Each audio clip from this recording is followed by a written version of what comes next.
if you're that extroverted youth pastor, which a lot of us are, you might have a whole invisible group that is screaming for mercy. Right. Sometimes we as youth pastors think, oh, how fun. We'll just put a bunch of games and food out and everyone will have a great time. And for the right students, 100%. Yes, but don't forget about the introvert who's like, this dead time is killing me and I'm going to stall and I'm going to wait in the parking lot or wait in the hallway until you guys actually start something because I can't make small talk, or how long can I just kind of walk around the room? Today, we're talking about 7 ways to help engage the introverts in your youth ministry.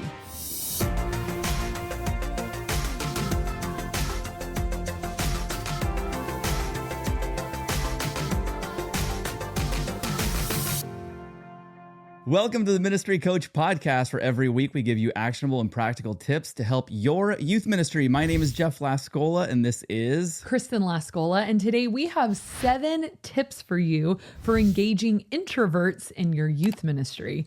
And this was kind of birthed out of a TikTok I saw where this lady was in her car, and I think she had just left church, and she was like, can churches please remember there's introverts here? Like, everything you guys ask us to do, say hello to your neighbor, meet someone, and they're like, I don't want to. Right. Like, I'm so uncomfortable. And I think ministry leads, this is a total painting with a broad brush, but a lot of ministry leads tend to be extroverts. Hey, introverts, I see you. I've known a lot of pastors who are introverts and they are fantastic. And they probably have no problem knowing this stuff. It's just intuitive.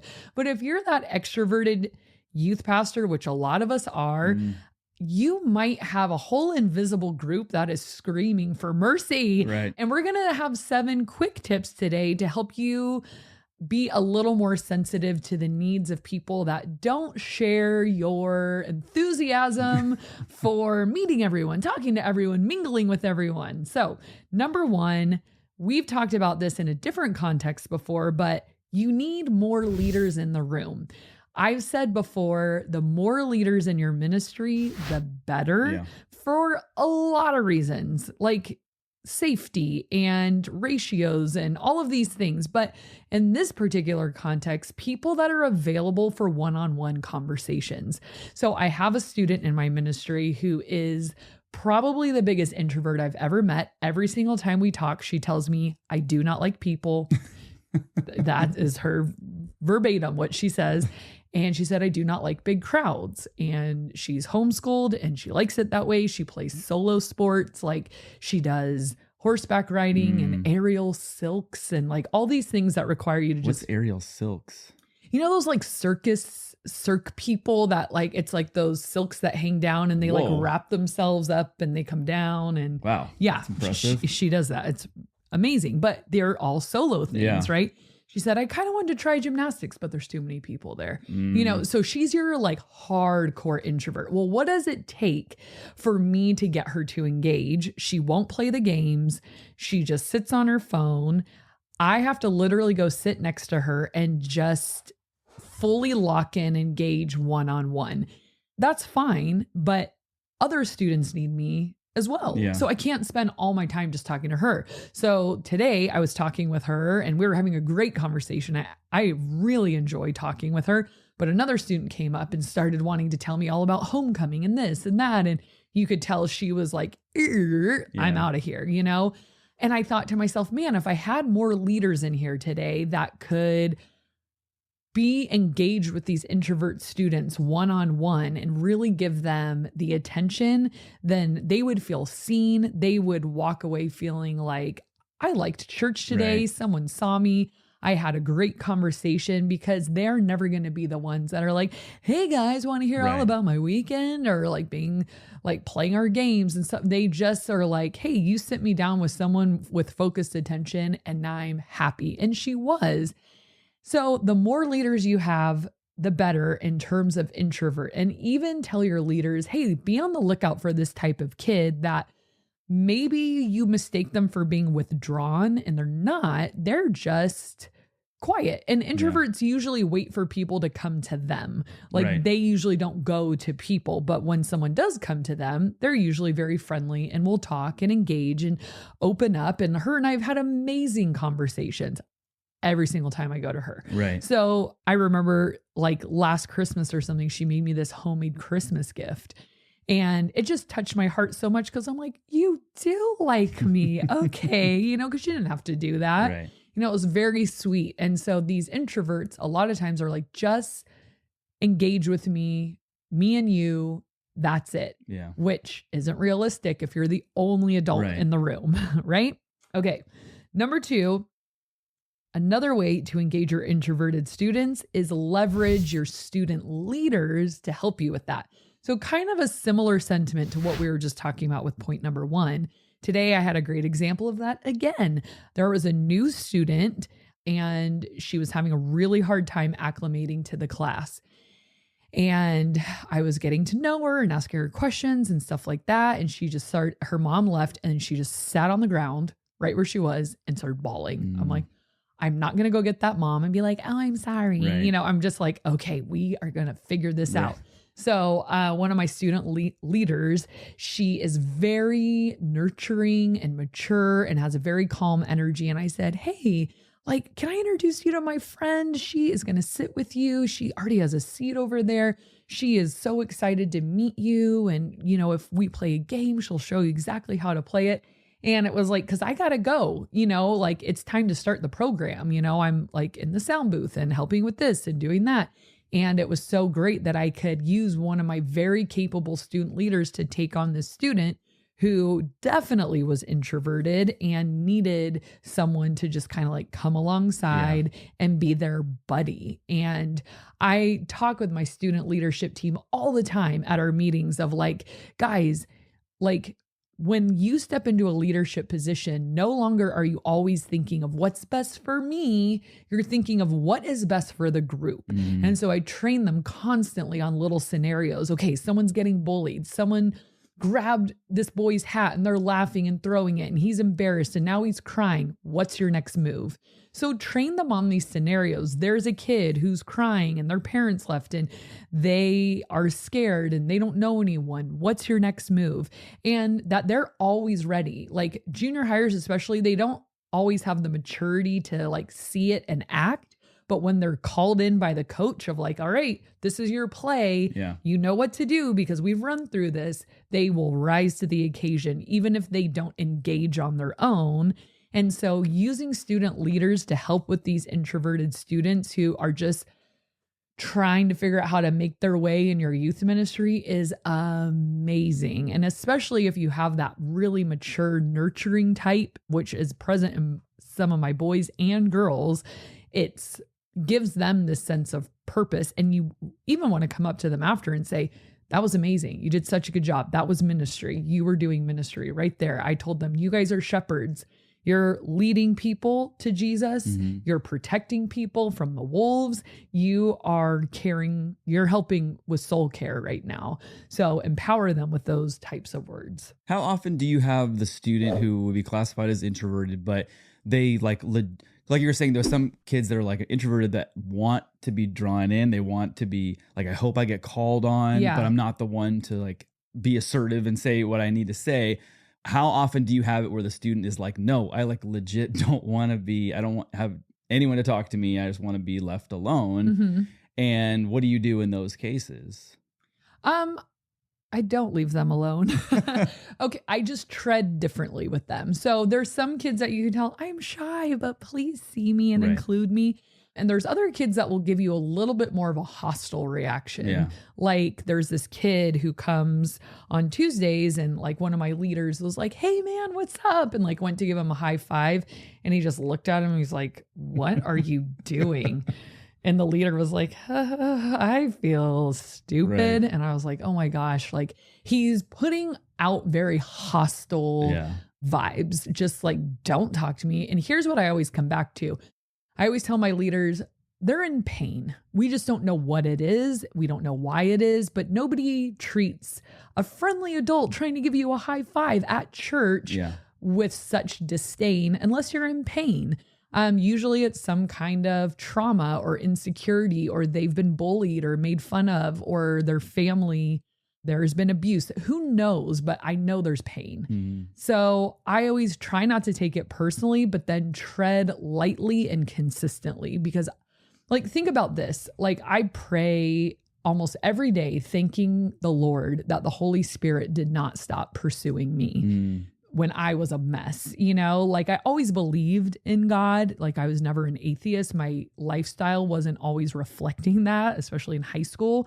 And I just remember the Holy Spirit being relentless of just like, I am not letting you get off that easy. And I'd be like, la, la, la, la, la, la, la, like that. But it came to the point where I'm like, okay, you win, fine, you know? And so I think of that model a lot with students that try to outrun our love of like, okay, I'm not going to smother you and pound you into the ground, because how long did it take the Holy Spirit to get a hold of our hearts? It can take months, years, decades, whatever. So I let them know, you cannot be so cold to me that I'm going to withhold my love from you. Yeah. I had a girl, her first year in junior high, like rough, man. She told me to my face, I hate you. And I just booped her on the nose and I said, no, you don't. And I remember her. Yep. And guess who came? She's in high school now. Guess who came in my room to smother me with a hug and wouldn't let me go today? It's her. I know she didn't hate me. She is mad. She's angry. She had a lot of stuff going on. But I remember telling her mom, there is nothing she can do to outrun my love. So don't you worry. I can handle some ice coldness. I can handle and I hate you. And like, I'm still going to love you. Gosh darn it. So I just tread differently with them. You know, I just let her know, like, nice try. Yeah. I'm not going anywhere. I still love you. And I think when she told me she hated me, I did boop her on the nose. I said, well, I love you still. She's my little BFF now. Like, she wants to hang out all the time. That's so funny. So, you know, I think that's just the love of God, right? The love of God pursues, and doesn't let people get away that easy. And if they want to get away, they will. They're not going to be in our ministry forever. So if we never got through to them, well, at least they got some love and attention for a couple years. And then now they're on a different journey with God, pursuing them a different way. But let it never be said, well, they gave up on me. Yeah. You know, it's like, well, if you want to give up on yourself eventually, that's up to you. But it's not going to be because, well, they loved me only until a point, you know, because some kids are trying to test you too, of like, how mean can I be? And then see, you know, like trying to build up walls to prove I was right. Yeah. So it's a little bit of sidetrack. What's number 3? Yeah, but it was good. So number 3 way to reach out to your introverted students is give them an anchoring job.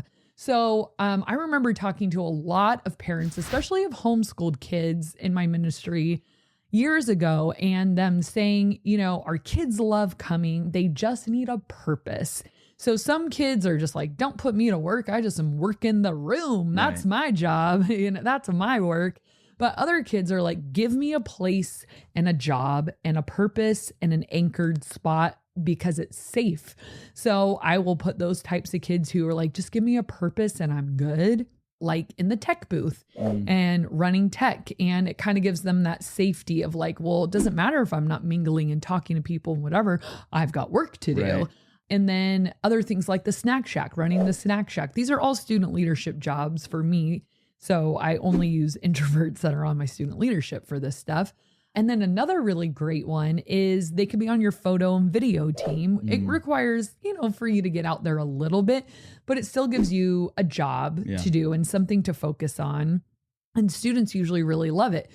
Asterisk on that one, if they don't have a phone, we have a phone for them to use. Like normally, my guys director, Caleb, lets them use his phone. I don't mind letting them use my phone.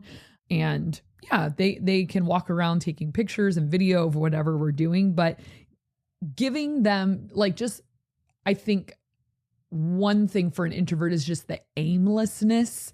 That's really hard for them. It's just like, I'm here. Right. And now I'm just sort of walking around. Figure out how to fill your time and not be awkward. Yeah. And that's really hard because they're usually not good at small talk and not usually good at just inserting themselves into a game. Like, oh, guys are throwing the football around? Sure. Right. You know, like just jump in. And like that doesn't really come naturally to everybody. So understandably so. Number 4, connect them with the right students. So this usually comes through the vehicle of small groups. So there was a high school student I was talking to recently, and I think he's on the introverted side. I think he was offended when I told him that. He just strikes me as introverted, but he doesn't think he is. So I said, what is a really great way for an introvert such as yourself? And he's like, hey. Why is it such a negative? I know. That's I'm what an I introvert. Said. Oh. Oh, I'm one of them. We're talking about him and he's in the room. I said, what is a great way for introverts to get to know people? Like, what would make you feel connected? And he said, I think small groups. He's like, because you're in a room of people of like, these are your people right now. And it makes a big group feel small. And these are the people you're going to get to know and build relationships with. Another great reason to do small group ministry, make that the hub of everything you do. If you don't do small groups, you should have done it yesterday. So that should be priority number 1 right now.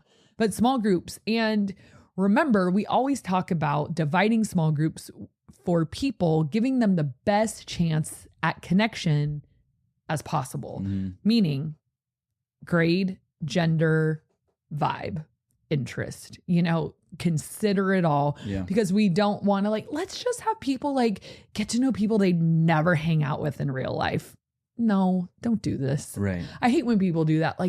Just meet someone that you normally would never talk to. Okay, I get the sentiment behind that. The idea is good, but the reality is, would you really open up with people who are constant strangers to you? And I think the idea is, well, they wouldn't be strangers, but then it's like if that group keeps changing constantly, if they are kind of still strangers, I haven't really got to know you that well, so why would I open up about anything? Totally. And that we've seen in our own Bible study, small group, it takes so much time. It takes so much consistent, regular time.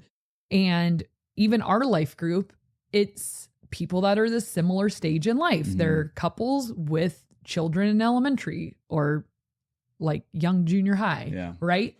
And so we all share parenting woes and, we're all kind of going through similar things together. Yeah. And that's okay.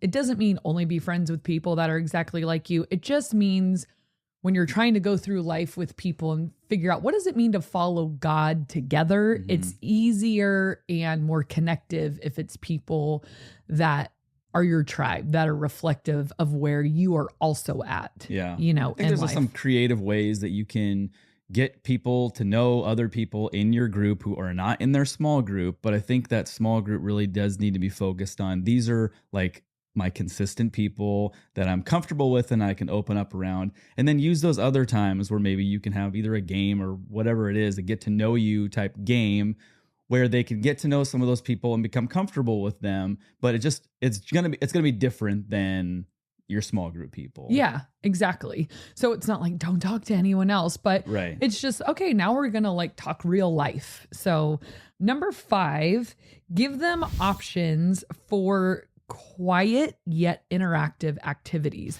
So I always keep certain games on hand for a little group of people that I'm I'll look around the room before church starts, and there'll be the usual people on the Nintendo Switch, the usual people playing Foursquare, the usual people playing basketball, couple people playing air hockey, and then there's these random people, one sitting here, one standing over there, one sitting over by themselves here.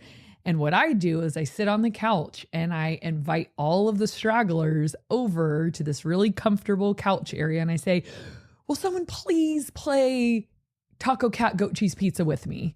So I make it sound like I really want to play, but I don't have anyone to play with. Like they're doing me a favor instead of like, hey, wallflower, get over here. You need something to do. So like, guys, please, let's play this. Or Spot It is another great one. Anomia, Brain Freeze. These are just easy games you can keep in your room that kind of gather people, but it's not like you're having to make a fool of yourself or run around or do something extreme. Because sometimes introverts don't love the look at me game, like where I have to be out or throw the ball or I'm, a spectacle right now. So keep some of those around and kind of collect those people and do a game with them. I had a leader, I'm sure I've told the story a million times, but he used to come early and bring his Magic the Gathering cards. Never even heard of it. I think that's what it's called. And he had his own little posse and they would show up 30 minutes early and they would all sit at this big long table and they were a thing. Like it was awesome.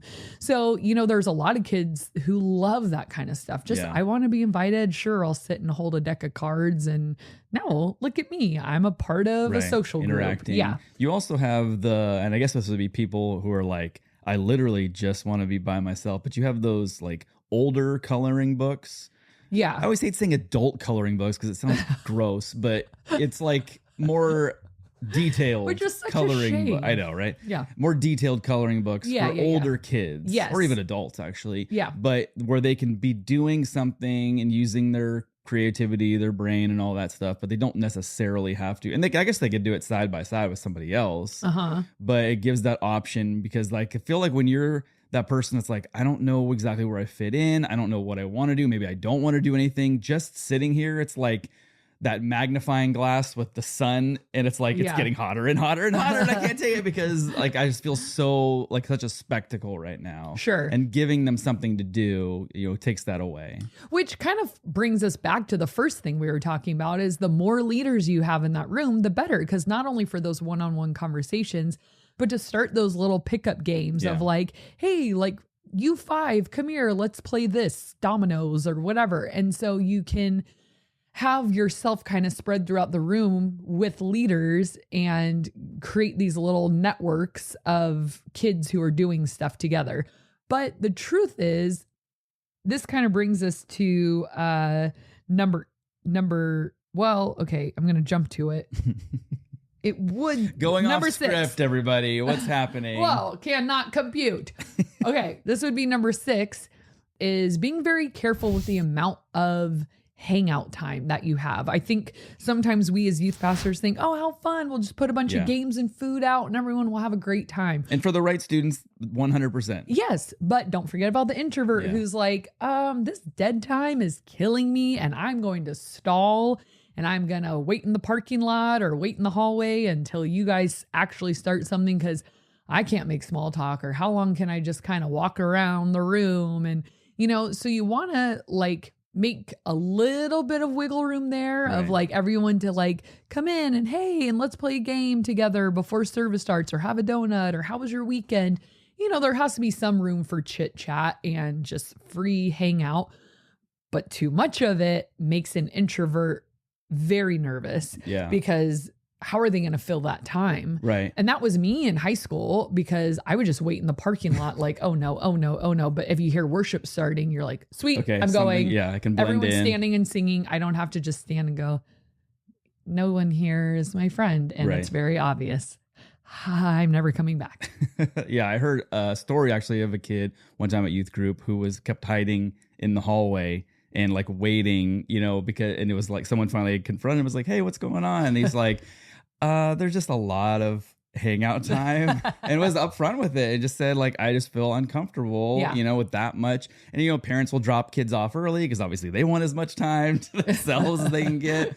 But yeah, this kid was kind of just like taking his time before going in because hanging out outside where no one's seeing you is way more comfortable than hanging inside where you're thinking, oh my gosh, all eyes are on me because I can't connect with these people, at least at that point in time. Right. I agree. So, all right, number 7, we're actually starting a new program for kids like this called The Deep End. Dun, dun, dun. It's kind of where we throw them in. like figure out how to be social or you can't be in our group. Hey friend, I just wanted to interrupt this episode for a second to let you know about an awesome opportunity for you and your youth ministry. So last year we launched our course and coaching program called Youth Ministry Growth Accelerator, and the response has been amazing. So we've helped tons of youth pastors grow the size and health of their youth ministry, and we want to invite you to be a part of that as well, because maybe you're just sort of feeling stuck in a rut. Maybe you don't know what to do next. Maybe you just have a vague plan in your mind of what you're doing and you want some real help to get you from where you are to where you want to go. So if that sounds like something you've been looking for, go to growyouryouthministry.com and check it out for more details. All right, let's get back to the episode. It's like a discipleship tool thing. So say you come early on program night, Tuesday night, and everyone's like playing Foursquare or video games or running around or just giggling and flirting. And you're like, what do I do? Well, there will be a table called the deep end where there'll be two leaders and you can get discipleship tools, meaning like kind of like challenges. So memorize this booklet of scripture, like memorize these verses, memorize the Old Testament books, memorize the New Testament books. Here's a Bible study. And then when you've completed them, you can say your verse, say the books, do whatever. And then you get like, our youth group is called Chaos. So you would get like Chaos bucks. You can put those toward buying things at our snack shack or putting those toward an event. Like if we're doing an all-nighter and it's $70, you can put your money toward that. I have a donor who's going to financially back that for real money, which is great because you're probably like, well, that could get expensive quickly. If you find someone with the right heart behind it, it's actually a leader who thought of it. And she said, I'm the kind of person that wants a purpose and a place to be and a challenge to live up to. So I would love to back this and run this alongside you and kind of reach out to that 10% that's sort of like, I don't know what to do with myself, but I would love a challenge and I'd love a little spot to be. And I would love, so they would like go and talk to the leaders and talk about resources and, and then there'd be a whole lot of socialization that would happen there too, but it would be over a purpose. And so we haven't launched it yet, but there it is, a free idea. We're going to start it next month. We're starting to get our resources together for it, but it's with the introvert in mind is the whole reason we're doing it.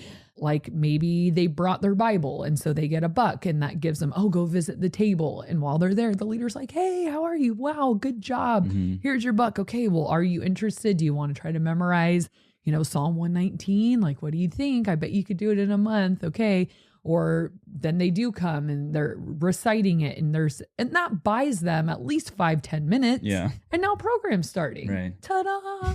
And they got to memorize scripture and the books of the Bible and all those things. So they actually were doing something great. And then they feel good. Cause those kids that are kind of that overachiever, like I want more kind of thing, some kids are like, blah, blah, small groups. I want to go play dodgeball. Right. And some are like, ooh, can I memorize the map of like Moses's trek through the wilderness? That sounds exciting. So having something for those kinds of kids, it's called the deep end. You can call it whatever you want. And then lastly, and we've talked about a little bit why this does and doesn't work, but having pre-planned games that they can hop in on, meaning like during hangout time, it's like, I like to have Foursquare going or Gaga going. Now, not every introvert, we've already talked about this. They might just want to not be very active and do these games that require like that high energy and exposure and all that kind of stuff. But sometimes I can get them to play Foursquare. Like all you have to do is get in line, just make sure you hit underhand, do this, do that. See, you already know how to play. And then they can stand in line and then at least they kind of have a purpose. I've noticed a lot of hardcore introverts don't really last in those kind of games, but some do. It just really depends on the person. I have this introverted girl. She comes, she is very quiet, never doesn't make eye contact, dominates in Gaga Ball every single week, like will rip your face off. And she's very quiet about it. She just stands there and wins. It's like, oh my gosh. Or like we play Foursquare. She doesn't say a word. She doesn't gloat. She's not like a trash talker. Just beats the snot out of everybody. So she's hardcore introvert. Yeah. She loves it. I've tried to invite this introverted boy to play with us because I can tell he needs a spot. And you could tell he's just hardcore uncomfortable, just like, oh, I'm done. It's okay. Right. You know, I'm sorry I inconvenienced you all by my presence is how he comes across. It's like, we want you here, you know? So just feel it out, you know, like try. They like can't wait to get out. Like I know. They're, I guess it's me. I guess I'm You out. weren't even hit by the dodgeball. It's fine, know, but he was near me and I saw it. So, but here, like, I think every time I think about introverts, this question of cell phones comes up too, because some leaders in my ministry would say, no cell phone. We should have a no cell phone policy. And I 100% understand why. Like, absolutely. I get it. On the other hand, I think of the kid who is so uncomfortable and is like, well, maybe I'll just like text. Yeah. And is that healthy? They should be interacting and making relationships? Of course they should. Can they right now? I don't know. And the last thing I want to do is be like, get the phone out of your hand. You're at church now. You know, I think that creates like a very like, oh, like now I'm in trouble and now they don't like me kind of thing. During the message, during worship, obviously I tell kids to put it away, but kind of that like dead time. Yeah. Sometimes my heart just goes out to those kids that are on safety blanket. It is. And I cringe like, cause I want them to interact, but like perfect example, the girl I was talking to today, the one who says to me all the time, she doesn't like people. She was on her phone. I think it was her safety blanket. Well, I went down and sat next to her and I said, how are you? She immediately put her phone in her bag and engaged with me right away. So it was almost like a placeholder until someone saw her, which what is she going to do? Just stare at the wall? You know, I try to put videos up on the screen that are going constantly so a kid could just sit there and watch it. But what's the difference between that and your phone? Like, I don't know. Maybe I'm splitting hairs, but I just felt like it made her feel like time is passing until someone came and sat with me. And she was more than willing to put it away to have real human interaction. So I could tell she was like, oh, yay, I wanted this. Because sometimes, you know, kids will just keep their phone out. Right. But she put it away. So I'm like, cool, you're excited about what's about to happen. So I don't know. I go back and forth with phones. I don't think they should be in small group. I don't think they should be during the message or worship. But sometimes I like try to throw a kid a bone and be like, it's because you feel uncomfortable. Yeah. So I don't know. I'm sure there's lots of opinions on that, which is okay. I don't even know exactly how I feel about it. But yeah, maybe we just kind of drop the greet your neighbor stuff. And maybe as an adult, I get nervous whenever they do that and I can feel it coming, and it's not for a lack of like I don't want to talk to anybody, but I just feel awkward sometimes and I just don't want to do that and be forced to do that. And then I also don't want to look like a jerk by not like looking around or anything. But there's also the people that's like they're not even sitting next to anybody, so do you have to like walk over to them or well, and truthfully it doesn't lead to relationships. So what does it lead to? Half of us are like and half of us feel mortified, right? So and you never remember the name as hard as you try. It's not like you're gonna see him in the hall next week. Hey, Scott, right? I shook your hand last week. And that was like whatever purpose we think it's serving as weird extroverts, it's not. So, I feel like small talk works better in those situations than a forced, oh, hello, good morning. My name is, whatever. And it's like, I forgot because I'm horrible with names. But if someone were to turn to me and say something. Well, sometimes they'll prompt with a question. That's what I mean, but usually it's not. Tell the person next to you the last time you. Even that's weird, though. Yeah, I feel like if it's a natural. Let's drop it. If there's a natural conversation, then it works. But not when it's like, turn to your neighbor and say, what kind of coffee do you like? And it's like, what?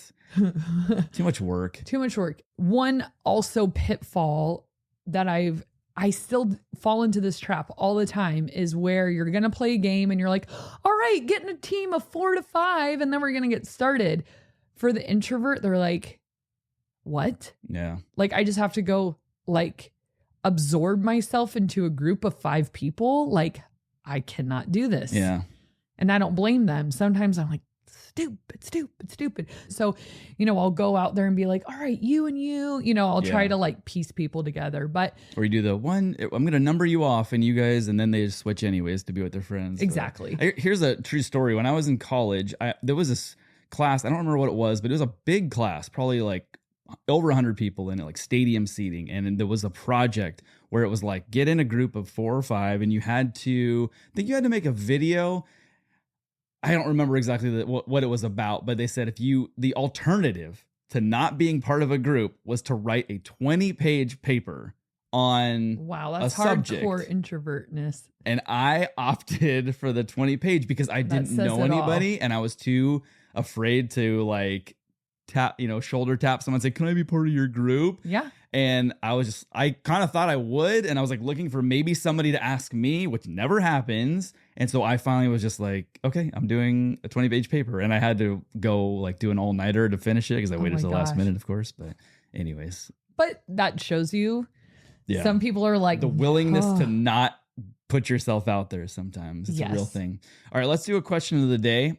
This is something that I'm going to add a third option for. A lot of people will say, are you a night owl or are you like a early morning person or are you a night owl? Like where do you put yourself? I'm going to add a third. Who is like, I'm not an early morning person. I'm not a late night person. I'm like right in the heart of the day. That's my like sweet spot. So of the 3, which are you? Or is it a combination of those? I guess if I had to choose, probably a night owl. Okay. That's when you're most productive, get most done? I guess so. Yeah. I just feel like I never want to go to bed. Like I like being in bed, but I want to do so many things still, So maybe that makes me a night owl.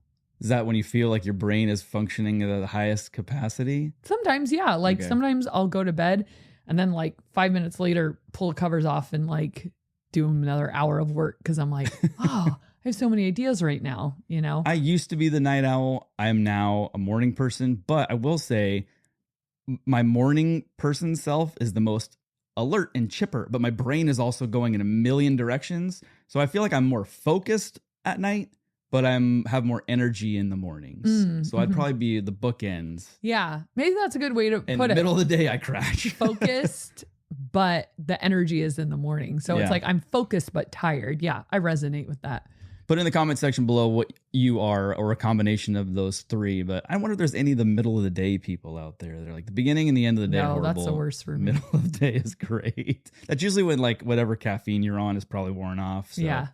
Anyways, hey, I wanted to give a quick shout out. I am doing the 100 Holes of Golf Marathon for a good friend of mine who is in FCA, Fellowship of Christian Athletes. And I had a donation come in from someone that watches this podcast in South Africa. South Africa, that's far away. It is far away. Kaya, who is part of the Reawaken Ministry, which is down there. So I appreciate it. Sweet, I really Kaya. appreciate you donating to that cause. So if you guys do want to donate, any amount will help my friend.